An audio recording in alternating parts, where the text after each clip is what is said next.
How many have major goals you'd like to achieve? Raise your hands, please. Major goals you'd like to achieve. Fantastic. Shake someone's hand on your right and left. Look them in the eyes and say, you have something special. You have greatness within you. Do that right now, please.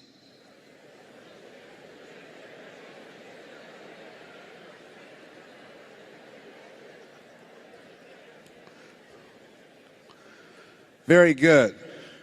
I like to ask audiences how many have major goals you'd like to achieve. And I want to ask you another question, because I've been reflecting on this. Last year I had a reoccurrence of the little c, cancer. 15 years ago I was diagnosed with prostate cancer and given a 2 to 3 year prognosis. One of the things I think that doctors should never tell someone they're terminally ill, what they should say is, my knowledge and ability to help you has terminated. But I've been reflecting on my life, and I want to ask you, and I know you've done things you feel good about, things that you're proud of, but how many of you know if you had your life to live over again, you could have done more than what you've done thus far? Raise your hands, please. That proves the point that what we do and what we accomplish in life is only a tip of the iceberg of what's possible for us. So I want to share some thoughts with you. I want you to think about 3 goals that you'd like to achieve in 3 areas of your life. Number 1, what's one personal goal that you'd like to achieve? Why don't you think about that? My first personal goal was to buy my mother a home. I'm one of 7 children that my adopted mother adopted. And I feel like Abraham Lincoln, who said, all that I am and all that I ever hope to be, I owe to my mother. She was a domestic worker on Miami Beach in the United States, and she cleaned homes and she kept children. And we wore the hand-me-down clothes of the children that she kept. She cooked for families, and we ate the food left over from the families that she cooked for. These were very kind and generous people. They would say, Mamie, whatever food is left over, you can pack it up and take it home to those children that you have adopted.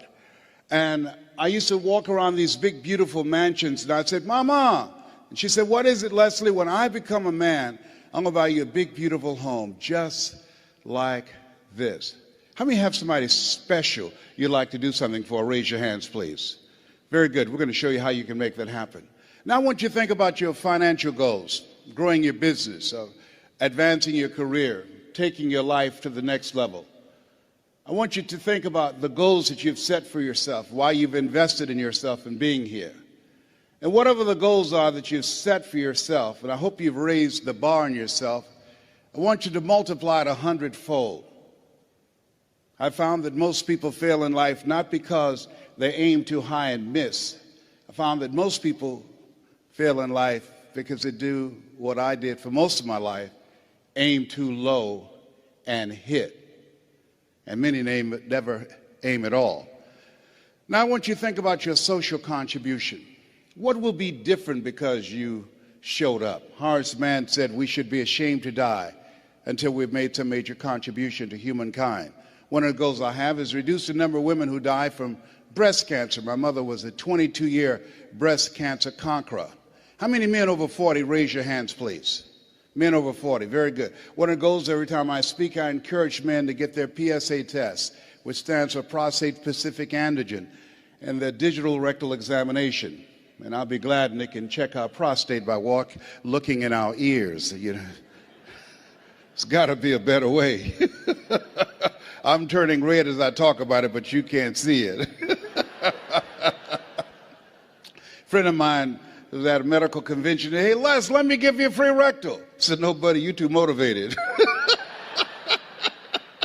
Homie, don't roll like that, you know.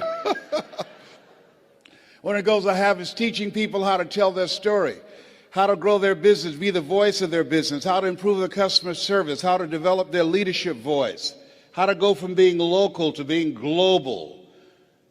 I want you to think about the things that you want to do with your life, the kind of impact that you want to make. And as you think about those 3 categories, let us say together with conviction, it's possible. Together, please.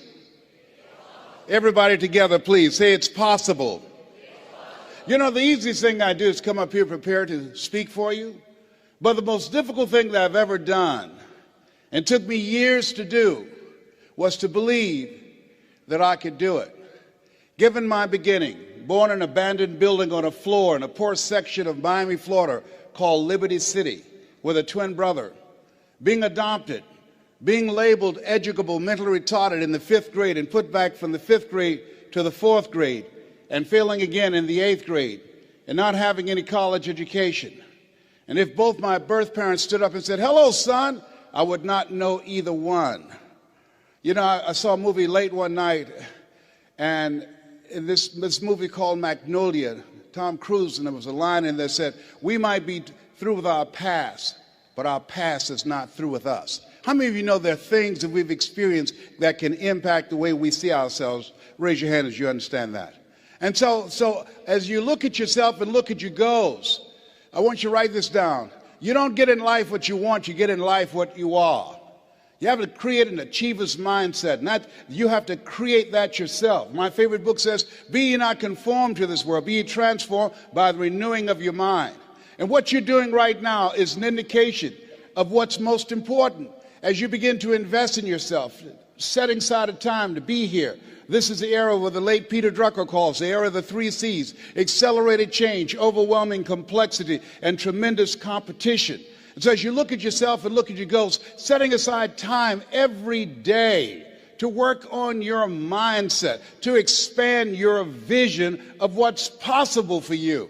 They did an interview with Warren Buffett, one of the richest men on the planet, as you're aware. And they asked him, "What's the most important investment people can make today?" And this was in the middle of the recession in the United States. Here's a guy that has billions of dollars in real estate, billions of dollars in the stock market.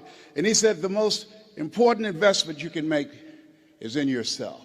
Everybody repeat after me, please. Live full. Die empty. Say it again. Live full. Die empty.